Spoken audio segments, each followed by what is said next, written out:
नमस्कार दोस्तों। RTI RT जो है उसके अंतर्गत कुछ प्रश्न हम आज डिस्कस करेंगे। जो अनिवार्य शिक्षा है, निःशुल्क अनिवार्य शिक्षा का अधिकार 2009 के अंतर्गत। तो पहला प्रश्न है, निःशुल्क अनिवार्य शिक्षा का अधिकार 2009 में अनिवार्य शब्द का क्या अर्थ है? अनिवार्य शब्द का अर्थ है केंद्र सरकार दाखिले, उपस्थित एवं प्रारंभिक शिक्षा की को पूर्णतया को सुनिश्चित करेगी, या उचित सरकारें दाखिले, उपस्थित और प्रारंभिक शिक्षा की पूर्णतया को सुनिश्चित करेंगे, या दंडात्मक कार्य से बचने के लिए अपने बच्चों को विद्यालय भेजने के लिए अभिभावकों पर अनिवार्य रूप से जोर डाला गया है। अनिवार्य शिक्षा सतत परीक्षण के माध्यम से प्रदान की जाएगी।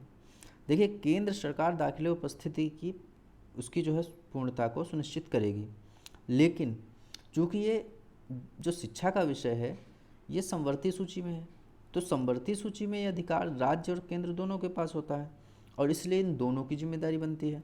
तो इसलिए इसका जो सही आंसर है वो ये है कि उचित सरकारें, राज्य हो, केंद्र हो, स्टेट के बाद में तुम्हारा डिस्ट्रिक्ट एडमिनिस्ट्रेशन हो, तुम्हारा स्कूल हो, हर व्यक्ति की उतनी ही जिम्मेदारी है कि बच्चों की उपस्थिति, उनके शिक्षण की व्यवस्थाएं की जाएं। और तीसरा इसमें विकल्प जो है कि अभिभावकों पर जोर डाला जाए, तो अभिभावकों पर ऐसा कोई दंडात्मक कार्रवाई नहीं की जा सकती है। तो इसका सही आंसर हो जाएगा दूसरा, उचित सरकारें दाखिले, उपस्थिति और प्रारंभिक शिक्षा की पूर्णता को सुनिश्चित करेंगी। दूसरा प्रश्न है, शिक्षा का अधिकार अधिनियम 2009 के क्रियान्वयन के बाद कक्षा कक्ष अप्रभावित है। ऐसी कौन सी चीज़ है जिससे कक्षा कक्ष जो जो एटमॉस्फेयर है, वहाँ कक्षा है, वो प्रभावित नहीं होती है? शिक्षा का अधिकार विद्यालय में कक्षा की औसत आय को प्रभावित नहीं करता है। नहीं, औसत आय को तो प्रभावित करता है। जेंडर के अनुसार अधिक समझाती है। नहीं, जेंडर के अनुसार भी समझाती नहीं। क्यों? क्योंकि वहाँ पर गर्ल्स और जो बॉयज़ हैं, बालक और बालिकाओं की जो संख्या है, उनका जो अनुपात विषम है। आयु के अनुसार अधिक समझाती है। हाँ, आयु के अनुसार अधिक समझाती है। क्यों? क्योंकि आरटी जो है 2009, निःशुल्क अनिवार्य शिक्षा का अधिकार 2009 है, इसमें 6 से 14 साल तक के बच्चों को मौलिक अधिकार दिया गया आर्टिकल 21A के तहत। तो उसके अंतर्गत क्या होता है कि उसमें जो आयु है वो 6 से 14 साल तक के ही बच्चे होते हैं। जब 6 से 14 साल तक के बच्चे हैं तो उसमें समझाती यही आयु के अनुसार समझाती हो गया। तो इसका विकल्प से हो जाएगा तीसरा। निःशुल्क एवं अनिवार्य शिक्षा का अधिकार 2009 के अंतर्गत किसी भी अध्यापक को निम्न में से के किस कार्य के लिए नहीं लगाया जा सकता? तो इस 2009 में क्या हुआ कि शिक्षकों पर बहुत भार पड़ता था। उन्हें बहुत सारे कार्य ऐसे करने पड़ते थे जिसके बाद में उन्हें शिक्षण कार्य करने का समय नहीं मिलता था। तो इसलिए 2009 में ऐसे नियम बनाए गए कि उन्हें जो है सिर्फ 3 कार्यों के लिए चुना जाएगा। अगर जनगणना होने वाली जो कि 10 वर्ष बाद होती है, अभी अगली जनगणना 2021 में होगी, या आपदा से रहित कार्य करने में। आपदा जैसे जब आपदा आ जाती किसी प्रकार की, जैसे अभी निसर्ग तूफान आया था या और भी अम्फान आया था, तो इस समय अगर ऐसी कोई है तो वहाँ पर वो जो है, या इस समय कोरोना चल रहा है, ऐसी कोई व्यवस्था है, ऐसी कोई समस्या है, तो वहाँ पर जो है वो कार्य करेंगे। या चुनाव संबंधी, अभी जब चुनाव आने वाले हैं ग्राम पंचायत के, तो उसमें वो कार्य करेंगे। लेकिन पल्स पोलियो का कार्यक्रम में वो कार्य नहीं करेंगे। तो उसमें कार्य कौन करेगा? उसमें वहाँ के जो आशा हैं, जो प्रधान द्वारा नियुक्त होंगे, जो और भी लोग हैं वो कार्य करेंगे, जो आंगनबाड़ी हैं वो। लेकिन जो आरटी 2009 के अंतर्गत जो शिक्षक हैं, जो अध्यापक हैं, वो इसके अंतर्गत कोई कार्य नहीं करेंगे। चौथा प्रश्न है, आरटीआई एक्ट 2009 के अनुसार प्राथमिक विद्यालय में शिक्षकों के प्रति सप्ताह कुल कितने घंटे की योजना बनाकर कार्य करता है? 40 घंटे की, 45 घंटे की, 42 घंटे की, या 45 घंटे की? चूँकि शिक्षकों को एक समय भी दिया गया है कि आपको प्रति सप्ताह जो है 45 घंटे की कार्य योजना बनानी है और उसी के अनुसार आपको कार्य करना है।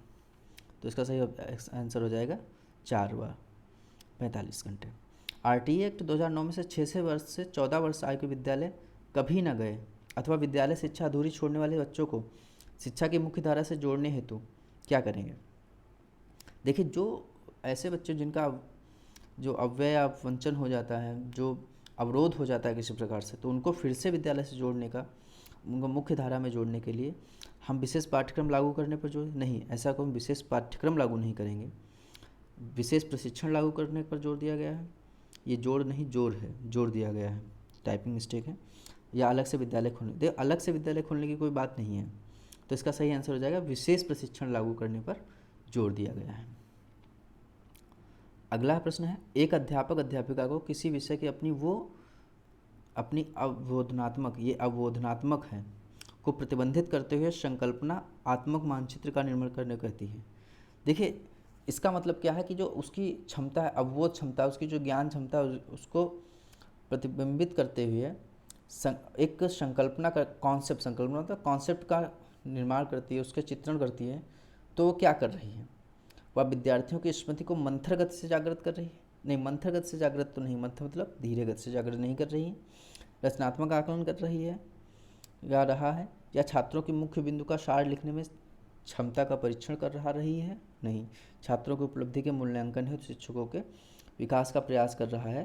तो नहीं, तो इसका सही आंसर हो जाएगा ऑप्शन 2, रचनात्मक आकलन कर रहे हैं या कर रहा है।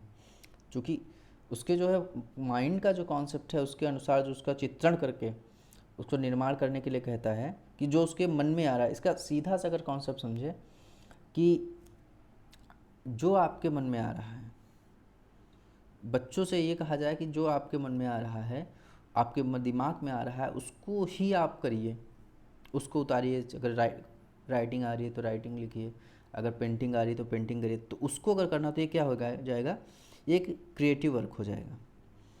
ठीक है, तो अगला प्रश्न है, मूल्यांकन का मुख्य उद्देश्य होना चाहिए शिक्षार्थियों की त्रुटियां निकालना, शिक्षार्थियों की उपलब्धि को मापना, यह निर्णय लेना क्या विद्यार्थियों को अगली कक्षा में प्रोन्नत किया जाना चाहिए, या सीखने में होने वाली कमियों का निदान और उपचार करने में। देखिए मूल्यांकन का एक उद्देश्य ये होता है कि उसकी कमियों का निदान करना और उसका उपचार करना। सबसे पहले तो अगर किसी प्रकार की समस्या आ रही है तो समस्या को खोजेंगे, उस समस्या को ढूंढने के बाद में, खोजने के बाद में उसका हम उपचार करेंगे। मूल्यांकन का सबसे प्रमुख उद्देश्य यही है। उपचारात्मक शिक्षण की सफलता निर्भर करती है किस पर, समय अवधि पर, समस्याओं के कारणों की सही पहचान पर, उपचारात्मक शिक्षण सामग्री पर, आंशिक नियमों के ज्ञान पर। नहीं, जो समस्याओं के कारणों की सही पहचान अगर हमें होती तो हम उपचारात्मक शिक्षण की सफलता उसी पर निर्भर करेगी। तो इसका सही आंसर हो जाएगा दूसरा। परीक्षा के स्थान पर सतत और व्यापक मूल्यांकन गुणवत्तामूलक शिक्षा के लिए अधिक उपयुक्त होते हैं, क्योंकि इसमें संज्ञानात्मक क्षेत्र का मूल्यांकन किया जाता है, इस सह संज्ञानात्मक क्षेत्र का मूल्यांकन किया जाता है, या मूल्यांकन सतत और व्यापक क्षेत्रों का होता है, या उपरोक्त सभी। तो इसका आंसर हो जाएगा उपयुक्त सभी। यदि एक विद्यार्थी विद्यालय में लगातार निम्नतम श्रेणी का प्राप्त करता है तो उसके अभिभावक को क्या करेंगे, उसकी सहायता और परामर्श दिया जा सकता है कि मोबाइल फ़ोन, चलचित्र, कॉमिक्स, खेल हो तो अतिरिक्त काल पर रोक लगाएं। नहीं, ऐसा तो हम नहीं कर सकते क्योंकि बच्चे क्रिएटिव हैं, वो उन्हें ये सब करना है, मोबाइल भी चलाने देना है, फ़ोन भी चलाना है, चलचित्र भी देखने हैं, चलचित्र मतलब टेलीविज़न वगैरह, कॉमिक्स भी पढ़ने हैं, खेल भी करने हैं, क्योंकि बच्चों का सामाजिक विकास तो खेल द्वारा ही होना है। या दूसरा है, जो भली बात शिक्षा नहीं ले पाए उनको जीवन संबंधी कठिनाइयों को वर्णन करना। नहीं, हमें कोई निगेटिव थॉट पैदा नहीं करना, हमें उनकी स्टोरी नहीं बतानी जो शिक्षित नहीं हो पाया, उस उन्होंने आगे कठिनाइयों का सामना किया। नहीं, घर पर उनको परिश्रमपूर्वक कार्य करने पर बोलते हैं, नहीं, हम ऐसा भी नहीं कर सकते क्योंकि हम उनको परिश्रमपूर्वक कार्य करने का कोई आदेश या कोई सुझाव नहीं दे सकते। वह अध्यापकों की घनिष्ठ संगति में कार्य करें, ये हो सकता है, वह अध्यापकों की घनिष्ठ संगति में कार्य करें। तो वो क्या करेंगे, जब अध्यापकों के परस्पर में रहेंगे, उनके सानिध्य में रहेंगे, तो वहाँ से वो चीज़ों को बेहतर तरीके से सीख सकेंगे। तो धन्यवाद दोस्तों।